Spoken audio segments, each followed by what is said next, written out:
સુરતમાં જ્વેલર્સ સાથે ₹12,00,000ની છેતરપિંડી આચરનાર ડુપ્લિકેટ ડેપ્યુટી કલેક્ટરની ધરપકડ કરી લેવામાં આવી છે। સુરત મહાનગરપાલિકામાં નોકરી અપાવવાના બહાને બે વ્યક્તિ પાસેથી ₹1.40 પડાવી લીધા હતા અને ડુપ્લિકેટ કાગળો પણ બનાવી આપ્યા હતા, જેથી પોલીસે ઠગબાજ ડુપ્લિકેટ નાયબ કલેક્ટર સહિત બે સામે ગુનો દાખલ કરી કાયદેસરની કાર્યવાહી હાથ ધરી છે। સુરતના રિંગ રોડ ઉપર આવેલા ચામુંડા જ્વેલર્સના વેપારી સાથે ₹12,00,000ની છેતરપિંડી કરનાર ડુપ્લિકેટ નાયબ કલેક્ટર હેતલ કુમારી સંજયભાઈ પટેલને પોલીસે ઝડપી પાડી હતી, જેની ધરપકડ બાદ પોલીસે તપાસ કરતા એક પછી એક કાંડ ખુલી રહ્યા છે। સુરત શહેરમાં અલગ અલગ લોકોને અલગ અલગ રીતે તેણે ઠગ્યા હોવાનું સામે આવી રહ્યું છે। આ દરમિયાન સલાબતપુરા રુસ્તમપુરામાં પોલીસ ચોકી પાસે અકબર શહીદનો ટેકરો છે, ત્યાં અહેમદ ખાન પઠાણે પણ ગતરોજ હેતલ કુમારી અને તેની સાથેના ઈસમ સામે છેતરપિંડીની પોલીસ ફરિયાદ નોંધાવી છે, જેમાં તેઓએ જણાવ્યું હતું કે ડેપ્યુટી કલેક્ટર તરીકે ઓળખ આપનાર હેતલ કુમારીએ તેઓને સુરત મહાનગરપાલિકાના અલગ અલગ વિભાગમાં નોકરી અપાવીશ તેમ કહી તેમની પાસેથી તથા તેઓની સાળી ઝાકિરા બીબી નાઓએ સુપરવાઇઝ તથા પટાવાળાની નોકરી અપાવવાના બહાને બંને પાસેથી 70,000 મળી કુલ ₹1.40 પડાવ્યા હતા। તેઓને વિશ્વાસ અપાવવા ખોટા કુટલેખનવાળું ગુજરાત ગૌણ સેવા પસંદગી મંડળ ગાંધીનગર સંમતિપત્ર ઉપર સહી લઈ 3 મહિના બાદ બનાવટી તથા ખોટા કુટલેખનવાળા ગુજરાત ગૌણ સેવા પસંદગી મંડળ ગાંધીનગરવાળું ટ્રેનિંગ લેટર ગાંધીનગરવાળું કાગળ કે જેની ઉપર ખોટા બનાવટી તથા ખોટા કુટલેખનવાળા સુરત મહાનગરપાલિકા મુગલીસરાના હોદ્દો તથા તેની ઉપર સુરત કલેક્ટર અને જિલ્લા મેજિસ્ટ્રેટના ખોટા બનાવટી રાઉન્ડ સિક્કાવાળું કાગળ ઉપર અમારી સહી કરાવી હતી, જેથી તેઓએ પણ પોલીસ ફરિયાદ નોંધાવતા પોલીસે ગુનો નોંધી તપાસ આદરી છે। આ ગુનામાં એક ડેપ્યુટી કલેક્ટર તરીકે પોતાને ઓળખાવી અને છેતરપિંડી કરવાની બાબત સામે હતી, જેમાં પોલીસે વધુ ઇન્વેસ્ટિગેશન હાથ ધર્યું હતું। જે આરોપીઓ છે એ હેતલ પટેલ અને જીતેન્દ્ર ચૌધરી, આ બંને આરોપીઓના પોલીસે પોલીસ કસ્ટડી માટે ડિમાન્ડ કરી હતી અને નામદાર કોર્ટ દ્વારા પોલીસને બે દિવસની પોલીસ કસ્ટડી મળી હતી। આ પોલીસ કસ્ટડી દરમિયાન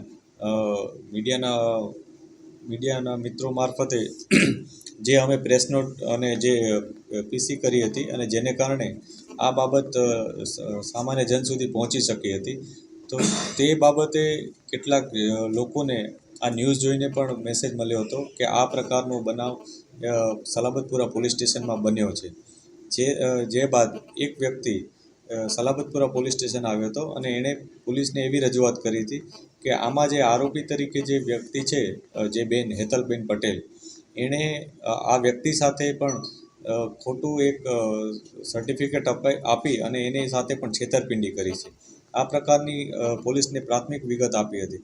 ત્યારબાદ પોલીસે એને વધુ પૂછપરછ કરતાં તેણે આ વ્યક્તિએ જણાવ્યું હતું કે પોતે ત્યાં સલાબતપુરામાં નાની લારી ચલાવે છે અને એને એક અન્ય વ્યક્તિ કે જે દાણા ચણાની લારી ચલાવે છે, એ વ્યક્તિએ આવીને એવી વાત કરી હતી કે આ હેતલબેન પટેલ ગાંધીનગરમાં ડેપ્યુટી કલેક્ટરનો હોદ્દો ધરાવે છે અને એસએમસીમાં તે નોકરી અપાવી શકવાની પોતાની એની ક્ષમતા છે અને એ રીતના એ કેટલાક રૂપિયા લઈ અને નોકરી અપાવી શકશે, એ પ્રકારની વાત દાણા ચણાવાળા વ્યક્તિએ આ ભોગ બનનાર વ્યક્તિને કરી હતી। ત્યારબાદ તેણે આ જે હેતલબેન પટેલ કરીને જે વ્યક્તિ છે એને સાથે મુલાકાત પણ કરી હતી। આ મુલાકાતમાં હેતલબેને એવું જણાવ્યું હતું કે સાફ સફાઈ કરવાવાળાની જો નોકરી જોતી હોય એસએમસીમાં અથવા પટ્ટાવાળાની નોકરી તો ₹70,000 થશે। કોઈ દબાણ હટાવવાના જે સ્ક્વોડ હોય છે અથવા ટીમ હોય છે એમાં સુપરવાઇઝર તરીકે નોકરી જોતી હોય તો ₹1,00,000 થશે અને ક્લાર્કની નોકરી માટે ₹1.5 લાખ થશે। આ પ્રકારનું એક આયોજનપૂર્વક એક માહોલ બનાવવામાં આવ્યો હતો અને જે ભોગ બનનાર છે એને એક વખતે જન સેવા કેન્દ્ર ખાતે બોલાવવામાં પણ આવ્યા હતા, જેથી ભોગ બનનારને આ બાબત ઉપર વિશ્વાસ આવી ગઈ હતી।